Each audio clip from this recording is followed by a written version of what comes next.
11절 먼저 보시고 11절 다시 보세요.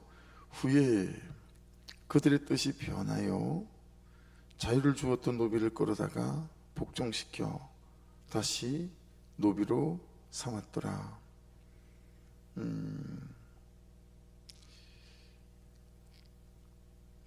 여러분 왜 그랬을까요?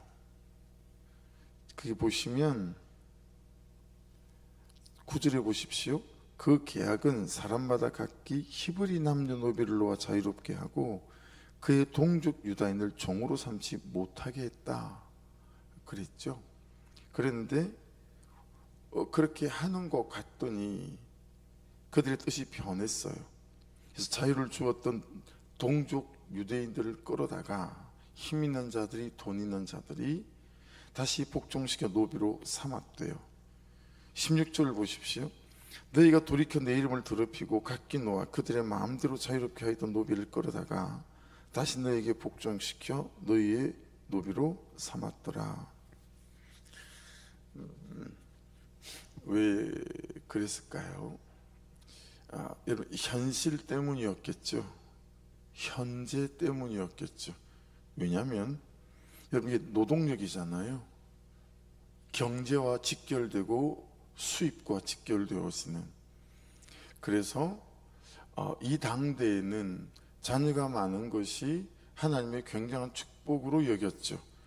왜냐하면 곧 사람의 숫자가 그 가정의 노동력이었기 때문에 그랬고, 그 노동력은 경제적인 수입과 직결되어졌기 때문에 그랬습니다. 그래서 노비로 풀어주었다가 다시 노비로 챙겨오는 거죠. 현실적으로, 현재적으로. 노비의 문제는 우리와 관련이 없으나 경제적인 수입과 연결시키면 우리의 문제가 될 수 있죠. 그렇죠?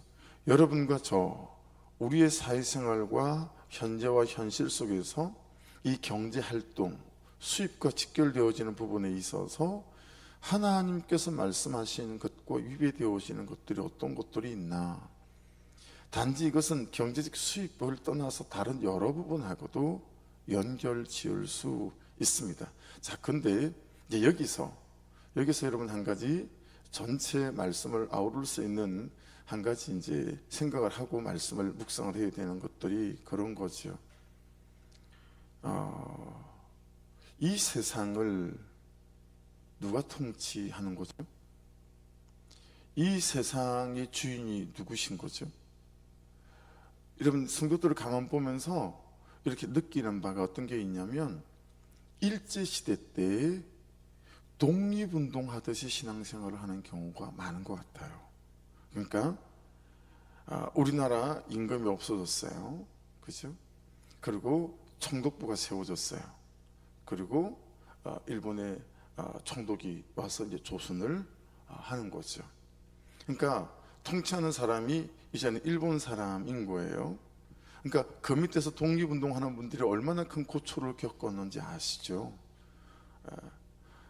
그렇게 독립운동하듯이 온갖 눈치를 다 보고, 그리고 마치 신앙생활이 독립운동하는 것처럼 언제 어떻게 잡혀갈지 모르는 그런 식의 신앙생활이 많은 것 같아요. 여러분 예수께서 십자가에 못 박혀 죽으시기 전에도 그랬으나 특별히 예수께서 십자가에 죽으시고 우리의 죄를 사하시고 부활하신 뒤부터는 더더구나 여러분 완벽한 하나님의 통치라는 거, 이 세상이 독립운동 하듯이 신앙생활 안 해도 된다라는 거예요. 하나님이 세상을 주관하세요. 하나님 그분에게 모든 것이 있어요. 그렇죠? 근데 우리는 하나님의 원리를 쫓아 살지 않고 마치 독립운동 하듯이 세상의 원리를 쫓아서 우리가 세상을 살아가는 거예요. 세상의 원리를 쫓아. 그러다 보니까 하나님께서 내 삶을 축복하시고 복을 주시고 내 삶을 이끄신다라고 하는 것이 아니라, 항상 우리의 딜레마는 뭐냐면 이 하나님의 원리를 따라가면 손해볼 텐데, 하나님의 방식대로 살아가면 내가 가난해질 텐데, 하나님의 말씀대로 쫓아가게 되어지게 되면 내가 항상 피해를 볼 텐데 라고 하는 우리의 이 생각의 저변 속에 어떤 게 있냐면 이 세상이 하나님이 통치하시는 것 같지가 않아요. 세상이 통치하는데 그래서 그 세상의 눈치를 보면서 적당하게 주의 말씀을 쫓아가는 우리의 어떤 모습들이 있다라고 하는 거죠. 여러분 그렇지 않으신가요? 그래서 우리에게는 항상 그런 피해의식이 있어요. 말씀대로 살면 피해본다. 말씀의 원리를 따라 살면 손해본다. 이런 피해의식이 우리 안에 있어요. 여러분 정말 그런가요? 그런 기본적인 이제 백그라운드 위에서 바탕 위에서 오늘 말씀을 좀 묵상해야 되겠다. 왜냐하면 왜 그들이 노비를 다시 챙겨온 거지라고 이제 묵상을 하다 보니까 이게 현재적인 문제구나, 현실의 문제구나. 여러분 우리가 현실 때문에 타협하는 것들이 되게 많잖아요. 그렇죠? 그런 부분 안에서 말씀을 좀 살펴보자고요. 자, 8절에 계약을 맺고 중간쯤에 나오죠. 하나님 앞에서 계약을 맺었대요. 거기에 한번 동그라미를 쳐보시고요. 9절에 보면 그 계약은 사람마다, 그리고 계약의 내용은 히브리 남녀 노비를 놓아 자유롭게 하는 거였어요. 동족 유다 사람을 종으로 삼지 못하게 하는 거죠. 자, 10절에도 보면 이 계약에라고 되어져 있죠. 이 계약에. 그래서 그렇게 13절로 가보세요. 마지막에 언약을 맺으며, 다른 단어 한글로는 계약, 언약 되어져 있지만 원어는 베리트라고는 똑같은 단어로 되어져 있어요. 그리고 15절 가보시면 거기도 마지막에 계약을 맺었거늘 이라고 되어져 있죠. 18절로 가보십시오. 중간에 내 앞에 언약을 맺었으나, 하나님하고 그렇게 계약을 맺었고 언약을 맺었고 약속했다라고 하는 거죠. 여러분 출애굽해서 시내산에서 우리 모세 선배님이 십계명 두 돌판을 받아오기 전까지는 하나님의 일방적인 계약이에요. 일방적으로 그분께서 아브라함을 선택하셨고, 그리고 일방적으로 하나님 그분께서 계약하신 거죠. 그런데 십계명 돌판을 줄 때부터서는 쌍방 계약이에요. 이 말씀을 주니까 이 말씀대로 살면 된다. 근데 여러분 그런 식으로 생각해 보시면, 여러분 10계명이 아니고 만약에 100계명을 줬다고 생각해 보세요. 심플하지 않잖아요. 근데 10계명을 주신 거잖아요. 그래서 이 10가지 안에 네가 살게 되면 이 세상은 내가 통치하는 것이기에 내가 이 약속대로 내가 너에게 하나님이 되고 너는 내 백성이 될 거야. 예레미야의 기도를 쓰잖아요. 계속 말씀하시는, 반복되는. 근데 지금 그들이, 또 오늘을 사는 제가, 여러분들이 그 계약과 언약에 위배된 삶을 산다라고 하는 거죠. 그래서 여러분 이 계약 베리트라고 하거든요. 언약도 베리트라고 하거든요. 하나님하고의 계약, 언약, 약속에 대하여는 우리가 어떻게 해야 되는 거냐면, 자, 10절을 다시 한번 보실게요. 이 계약에 가담한 고관들과 모든 백성이 각기 노비를 자유롭게 하고 다시는 종을 삼지 말라 함을 듣고 어떻게 해야 되는 거죠? 순복하여 놓았더니, 순복해야 된다라는 거예요. 순복. 이 순복은 여러분과 제가 너무 잘 아는 단어, 청종한다, 순종한다, 똑같은 단어예요. 그럼 순복이 뭐겠어요? 샤마이죠. 샤마. 청종도 샤마잖아요. 그죠? 한 몸에 두 가지 뜻이 같이 붙어 있는 거. 우리는 듣는 게 따로고 듣고 난 다음에 순종하는 게 따로지만, 히브리어 원어는 이 두 뜻이, 단어가 한 몸에 같이 붙어 있어요. 그러니까 샤마는 듣고 순종하는 것까지를 말합니다. 자, 먼저 내가 말씀을 듣죠. 언약 맺었어요. 계약을 했어요. 그리고 들은 그것을 어떻게 하는 거죠? 내가 그렇게 하기로 선택하고 결정하는 거죠. 그런 다음에 이걸 삶으로 가져가서 그대로 사는 거예요. 그러니까 여러분 진짜 중요한 게 뭐냐면 말씀이 들리는 거예요. 여러분 귀로 듣는 것과 말씀이 마음으로 들리는 것은 다르잖아요. 그러니까 매번 큐티할 때마다, 예배 때 말씀을 들을 때마다 말씀이 들려야 하는데, 우리가 그렇게 가슴이 말씀이 들리는 것이 어쩌다 한 번이라면 좀 문제가 있지 않을까요? 그죠? 참 은혜가 필요하죠.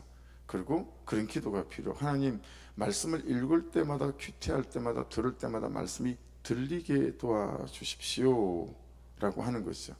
예. 여러분, 말씀이 들린다는 건 어떤 의미일까요? 묵상해 본 적 있으세요? 말씀이 들린다. 그러니까 이건 하나님이 나에게 하나님이신 거죠. 하나님이 나에게 하나님이신 거예요. 그게 너무 실제인 거예요. 그죠? 그게 너무 실제이고 그게 너무 사실인 거죠. 예. 그래서 우리에게 정말 중요한 건 뭐냐면, 오늘 말씀 안에서 가장 기본이 되는 것은 일상에서의 하나님과의 관계적 삶을 살아가는 거예요. 일상에서. 그래서 말씀하실 때 그 말씀이 허투루 들리지 아니하고 뭐 맨날 하는 말씀, 맨날 있는 뭐 성경 내용, 그게 아니라 하나님의 관계가 일상적인 관계 안에서 너무 살아있는 관계로 살아있게 되어지게 될 때, 이제 이 말씀이 허투루 들리지 아니하고 그냥 하나님이 내게 말씀하시는 말씀으로 들리는 이제 그런 일들이 되어지는 거죠. 그래서 우리 예수님께서 우리에게 이렇게 말씀하신 요한복음 15장 4절 5절 그러면 익숙하시죠. 내 안에 거하라, 나도 너희 안에 거하리라. 가지가 포도나무에 붙어 있지 아니하면 스스로 열매를 맺을 수 없음 같이, 너희도 내 안에 있지 아니하면 그러하리라. 나는 포도나무요 너희는 가지라. 그가 내 안에, 내가 그 안에 거하면 사람이 열매를 많이 맺나니 나를 떠나서는 너희가 아무것도 할 수 없습니다. 여기에서 여러분, 가지는 클레마라고 하는데요, 이렇게 굵은 가지 아니고요. 이 클레마라는 가지의 뜻은, 여러분 요즘 우리 지금 교회 앞에 화단에 정원에 나가 보시면 아직도 새순이 막 돋는 것들이 있거든요. 새순이 돋고 한참 지나야 가지가 되잖아요. 그 새순이 돋아서 가지가 될락말락한 가지를 이 클레마라고 해요. 너희는 가지다. 그러니까 여러분, 가지가 할 수 있는 게 아무것도 없어요. 우리는 가지가 열매를 맺는 거라고 생각하지만 가지가 열매를 맺는 게 아니잖아요. 뿌리에부터 양분이 올라와서 그 양분이 가지를 통해서 그 다음에 가지 끝으로 간 다음에 거기에 새순이 돋고 꽃이 피고, 그렇죠? 벚꽃은 꽃이 먼저 피고 그게 새순이 되지만, 그런 식으로, 그런 다음에 여러분 가을이 되면 열매를 맺는 거잖아요. 그러니까 가지가 할 수 있는 일은 하나도 없어요. 가지가 할 수 있는 유일한 일은 뭐죠? 잘 붙어 있는 거예요. 잘 붙어 있는 거. 이게 유일한 가지의 역할이요, 그가 해야 될 일이다. 근데 여러분, 우리를 뭐라고 부르는 거예요? 지금 주님께서 너도 클레마다 라고 말씀하시는 거예요. 너도 가지다. 그러니까 우리의 죄일의 사명은 뭐냐면 주님께 잘 붙어 있는 거라는 거예요. 잘 붙어 있게 되면 내가 열매를 맺히게 하마, 이런 거거든요. 여러분, 이 4절 5절 말씀에 보면 가지에 대한 정의가 한 두 가지 나와요. 첫째, 스스로 열매 맺을 수 없다. 스스로 열매 맺을 수 없다. 두 번째, 나를 떠나서는 너희가 아무것도 할 수 없다. 이것도 하고 저것도 하고가 아니라 아무것도 할 수 없다. 그래서 이 가지가 해야 되는 일은 뭐라고요? 열매를 맺는 게 아니고 이 가지가 해야 될 유일한 일, 그것은 포도나무에 잘 붙어 있는 거다라는 거예요. 여러분, 이 붙어 있다, 이게 한 번씩 여러분에게 설명드렸던 거하라라고 똑같은 단어예요. 메노. 되게 중요한 단어라 자주 설명드리잖아요. 이 메노는요, 원어 코드 번호가 있어요. 제가 보는 원어 성경 사전에는 원어 코드가 3306이에요. 3306. 그러니까 같은 한글로 써져 있지만 저는 원어 성경 사전을 보며 3306이 어디 들었나를 체크해 보겠죠. 4절 5절에 보세요. 거하라 3306, 거하리라 3306, 붙어 있지 아니하면 3306. 또 4절에 내 안에 있지 아니하면 할 때 있지도 3306, 5절에 내가 그 안에 거하면, 이것도 3306. 그러니까 4절 5절에서 계속 강조하는 건 뭐냐면, 야, 네가 매노해야 된다, 붙어 있어야 하고 거해야 된다, 이 말씀을 계속 반복하세요. 매노 기억에 남아 있으세요? 예. 매노의 첫 번째 뜻이, 의미가 뭐였어요? 떠나는 것의 반대이죠. 떠나는 것의 반대. 잘 붙어 있는 거죠. 예. 공간의 구별이기도 해요. 그러니까 여러분, 우리가 할 수 있는 게 없고, 우리는 새순 같은 가시인데, 어쨌든 잘 붙어 있어야 되는데, 그 매노의 뜻이 뭐냐면 떠나는 것의 반대인 어떤 장소에 잘 머무르는 거. 그러면 하나님께 열매를 맺게 하신다 라고 하는 거죠. 자, 두 번째 매노의 뜻은 흔들리거나 달아나는 것의 반대입니다. 그러니까 어떤 현실이 오고 현재가 오고 사건이 오면 우리는 숨거나 도망가거나 안 하거나 이러잖아요. 그래서 여러분, 우리가 앞에서 지나온, 아니 바벨론 군사가 예루살렘 성을 빼앗아서 3년간이나 그렇게 아들을 잡아먹을 만큼 그 곤고한 상황에 있는데 밭을 사라, 이거 여러분 얼마나 어려운 이야기인지 혹시 체감해 본 적이 있으세요? 그때 밭을 산다라고 하는 건 여러분 보통 믿음으로, 보통 말씀을 믿는 거로는 거의 어려운 얘기예요. 현재와 현실이 밭을 사야 될 때가 아니잖아요. 그런 시대적인 감각으로 어떻게 살겠어요? 그때는 밭을 팔아야 될 때잖아요. 근데 말씀은 그때 밭을 사라는 거예요. 우리는 너무 현실의 현재에 아주 발빠른 사람들이잖아요. 그러니까 현실이 그런데, 야, 도망가지 말고 그 반대에 맞서서 흔들리거나 그러면 안 돼. 그게 거하다라고 하는 거예요. 남편의 자리에 거하는 거, 아내의 자리에 거하는 게 어디 쉽습니까? 예배 자리에 거하는 건 쉬운가요? 매주일마다 예배를 지키고 매일마다 말씀 앞에 서는 거 해보지만 간단치 않잖아요. 그렇죠? 10년을 해와도요, 매일같이요, 한 일주일 하면 그 다음부터 하기 싫은 게 말씀에 붙어가는 삶이에요. 이게 습관이 안 돼요, 이게. 예. 제가 참 설교하고 전도는 느는 것 같지가 않아요 라고 말하는 것처럼요, 예. 하나님 앞에 공간을 구별해서 선다라고 하는 것은 늘지 않아요. 이건 우리의 선택인 거예요. 결정인 거예요. 우리의 믿음인 거죠. 그런데 우리는 현실이 조금만 바뀌고 하면 일단 하나님께 대하여 나아가는 것부터 뭔가를 안 해요. 예, 현실적으로 힘들다라고 하는 거죠. 그 현실을 붙잡고 계신 분은 하나님인데, 그 현실을 어렵게 하실 때 더 하나님께 붙어가는 모습을 보고 싶어 하는데, 현실이 이러하니 이것을 잘라내는 거죠. 대단한 오해고 착각일 수 있다라는 걸 유념하셔야 해요. 매노의 세 번째 뜻은 이동이나 변화되는 것의 반대예요. 변함없이 여전히. 그래서 여러분, 이 이동이나 변화되는 것의 예를 뭐라고 들어놨냐면 별이라고 예를 들어놨어요.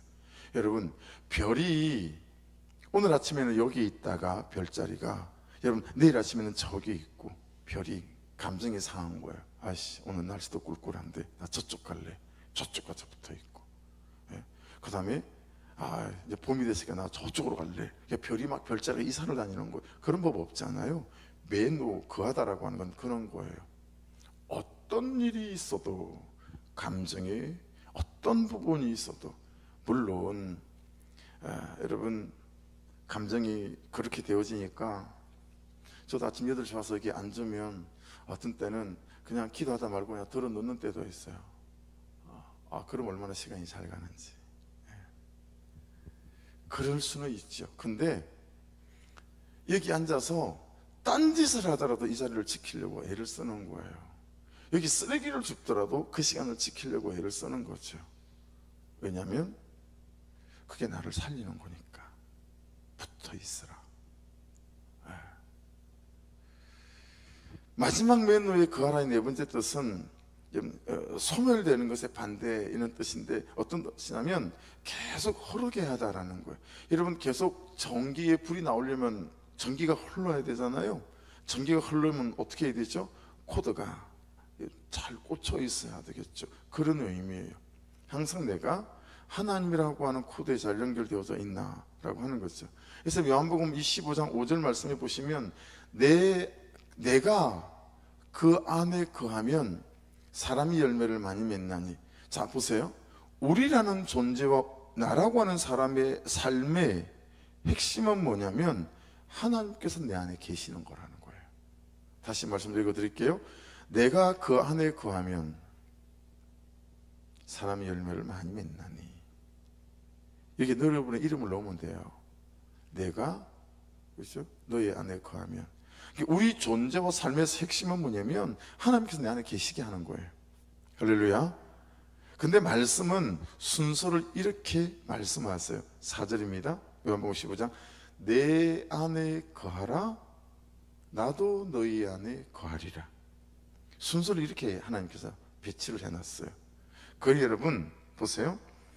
우선순위라고 하면 말씀이 말씀하시는 정도의 중요함이 아닌 것 같다. 내가 말씀 앞에 서고 예배 앞에 서고 하는 것이 우선순위 아니다. 영순이다 라는 거예요. 이것 되지 않으면 아무것도 안 되니 될 것이 없으니 필수니.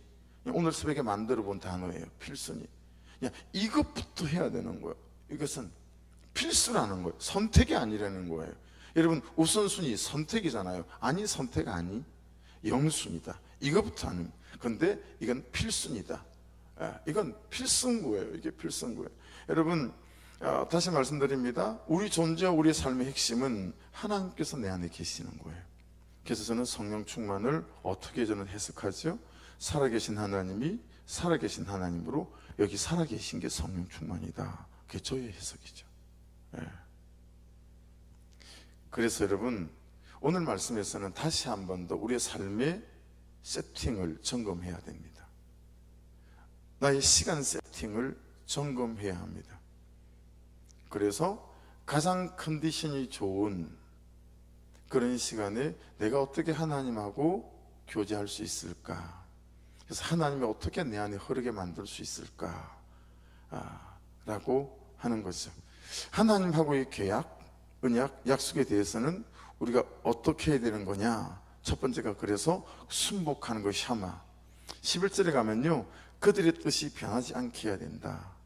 14절에 가면 순종하고 귀를 기울여야 하고 15절에 가면 돌이켜야 하고 하나님께 복종시키기 위해 16절은 돌이키지 말아야 한다. 이것은 나에게 복종시키기 위해. 하나님 하신 말씀들을 이 사람들은 처음에 말씀을 딱 듣고 네, 그리고 그들이 살아가던 삶을 돌이켰어요. 그리고 유대인 종들을 다 자유롭게 했죠. 근데 살아보니 이게 불편한 거예요. 현실적으로 재정의 수입이 너무 격감하는 거죠. 이거 안 되겠는데? 그래서 말씀을 돌이켜서 다시 그들을 종으로 삼는 거죠. 생각해 보세요. 나는 하나님께 복종시키기 위해서, 말씀에 복종시키기 위해서 나를 돌이키는 사람인가? 아니면 내가 내 뜻대로 살기 위해서 말씀을 뒤로 제끼고 나에게 돌이키는 사람인가? 이 말씀을 오늘 하고 계신 거예요. 11절 보십시오. 후에 그들의 뜻이 변하여 자유를 주었던 노비를 끌어다가 복종시켜 다시 노비로 삼았더니 이들이 이렇게 하는 이유는 살폈죠. 위기 때만, 힘들 때만 하나님을 섬기는 것처럼 보이더니 위기 때가 지나면 그냥 싹 없어지는 거죠. 그래서 더더욱 보세요. 이걸 뭐라고 부르죠? 물건을 들고 있다가 물건을 놓으면 이게 중력이잖아요. 그죠? 이게 뭐라도 들고 있다가 놓으면 다 바닥에 떨어져요. 이게 중력이죠. 여러분, 이 중력보다도 훨씬 더 강력한 것이 우리의 죄성이에요. 우리의 죄성, 우리의 불순종성이에요. 아무리 당겼다가 놓아도 고무줄은 원래 자리로 팅 하고 돌아가 버리죠. 자주 말씀드리지만 신앙은 경지가 없어요. 태권도는 1단이 있고 2단이 있고 3단이 있잖아요. 신앙생활은 1단이 2단이 없어요. 어떤 사람은 12단처럼 보이잖아요. 근데 그도 일순간 제로 베이스로 돌아오는 게 신앙이에요. 아, 이만큼 데워졌어, 뭐 그런 거 없어요. 예, 타락하는 걸 보세요. 여러분이 타락하는 걸 보시고 제가 타락하는 걸 보십시오. 그냥 일순간 예수가 그에게 있었나 싶을 만한 지경에 우리는 머무는 게 만드는 게 죄성이에요. 그러니 얼마나 내 안에 하나님이 흐르게 하는 것들이 날마다의 삶 속에서 우리의 싸움이어야 되는가 라고 하는 거죠. 한 장을 넘겨서 본문 해설 한번 볼게요. 본문 해설. 바벨론의 위협 앞에서 첫 번째 단락 본문 해설입니다. 바벨론의 위협 앞에서 시드기야 왕과 백성은 동족 노예 해방을 약속했습니다. 하지만 그들 위기가 지나가서 곧 변심합니다. 진정한 회개가 없으니 온전히 순종하지 못한 것입니다. 오늘날 우리도 고난 중에는 겸손하지만 평안해지면 교만하게 되기 쉽습니다. 교만을 향해 돌아가는 이 태엽을 매일 말씀으로 조이지 않으면 고난이 올 때 절망하고 고난이 갈 때 우쭐하는 어리석음을 반복하게 됩니다. 진정한 변화는 말씀으로 나 자신을 돌아볼 때 가능합니다. 이해되시죠? 우리의 죄성은 중력보다 훨씬 더 강력합니다. 언제든지 제자리로 돌아가요. 그러니 여러분 참 항상 주의 은혜가 말씀이 내게 흐르게 할 수 있도록 여러분 고집스러움, 우리끼리 서로 격려하며 응원하면서 큐티의 자리를 지키고 가만가만은 그런 거 아니겠습니까? 그래서 여러분 가만가만을 올리는 거 거기에서 물러서지 마십시오. 그래서 제가 가만가만을 좀 바꾸려고 합니다. 앞에 길게 쓰고 그러지 않으려고 그래요. 우리가 가만가만을 하는 이유는 아주 유려한 문장과 야, 이분이 말씀을 해박하게 해석하고 이해했구나, 그걸 드러내려고 우리가 가만가만을 하는 게 아니에요. 그냥 오늘 내게 들린 그 말씀을 내 삶으로 가져가 말씀대로 내가 살아보려고 하는 거거든요. 그래서 내가 앞에 해석을 다 빼버려야 되겠다. 어떤 면에서는 오늘 이 말씀에서 저는 이 구절이었어요. 그리고 예측은 좀 이거예요. 이 두세 줄로 내가 해야 되겠다. 그래야 성도들이 가만가만을 쉽게 볼 수 있겠구나, 우습게 보고 다 동참할 수 있겠구나, 이 생각은. 여러분 제게 왜 부담이 없겠어요? 목사이니까 성도들이 제 가만가만을 보면 본문을 잘 이해하고 성도들이 가만가만을 할 수 있도록 돕고 싶은 마음이 있었던 거죠. 근데 그렇게 하다 보니까 가만가만을 어렵다고 생각하는 거예요. 그러면 가만가만이 어려우면 안 되죠. 가만가만 쉽고 어렵고 하려고 하는 게 아니고 말씀을 삶으로 가져와 말씀을 살아보려고 하는 게 가만가만이니 제가 가만가만을 바꾸려고 해요. 그냥 제가 오늘 들린 말씀은 이 말씀이고요, 제 적용점은 이거예요. 그럼 누구라도 할 수 있지 않겠어요?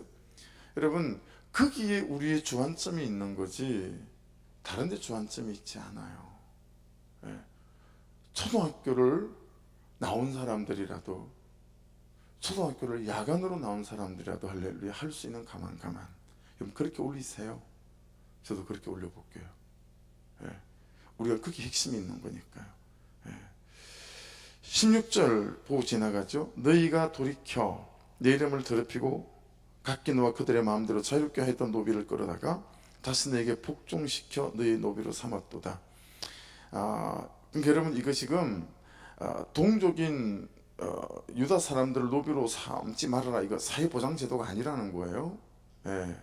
사회적 결정 아니고 정치적인 결정 아니다라는 거죠. 하나님의 말씀이고 하나님의 계약이다 라고 하는 거죠.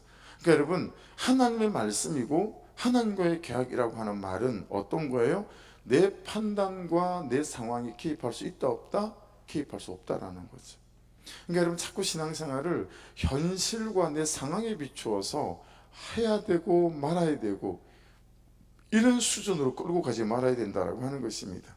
시대 상황과 시대 정신이 내 세계관과 내 가치관이 하고 안 하고 해도 되고 안 해도 되고 이 결정 기준이 되지 못하게 만들어야 된다라고 하는 말씀을 말씀하고 있습니다.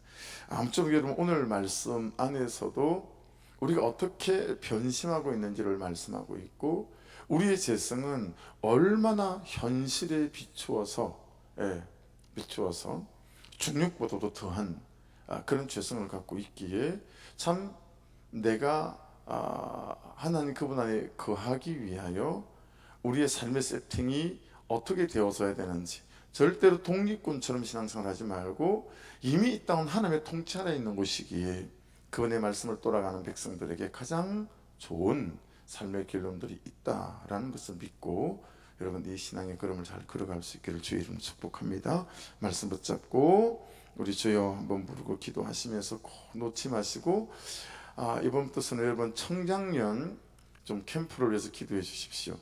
아이를 키우는 저 때가 신앙의 암흑기거든요. 아이를 때문에 신앙생활하기 힘들고, 그리고 여전히 아직 갈등 구조가 있어요. 그래서 가장 많이 이혼해 이런 말을 자주 하는 사람들 때가 지금 아이를 키우는 청장년들 때예요. 마음에 그런 말들이 도사리고 있다는 거예요. 야, 이 여자고 이 남자고 계속 살아도 될까? 그래서 기도해 주십시오. 하나님, 그들이 정말 말씀의 사람들이 될 수 있도록, 정말 자기 죄를 보고 가는 인생들이 될 수 있도록, 또 이번 캠프를 통해서 한 몸 되어지고 말씀 안에서 연합되어질 수 있도록 기도해 주시고요. 큰 사랑 교회를 위해서 바르게 대출되는 부분들과 남은 재정들과 또 6월 말에 준비되어져야 될 우리 교회 재정들 위에도 은혜를 허락해 주십시오. 우리 주여 한번 부르고 같이 기도 시작하십시다. 주여, 아버지 하나님 감사합니다.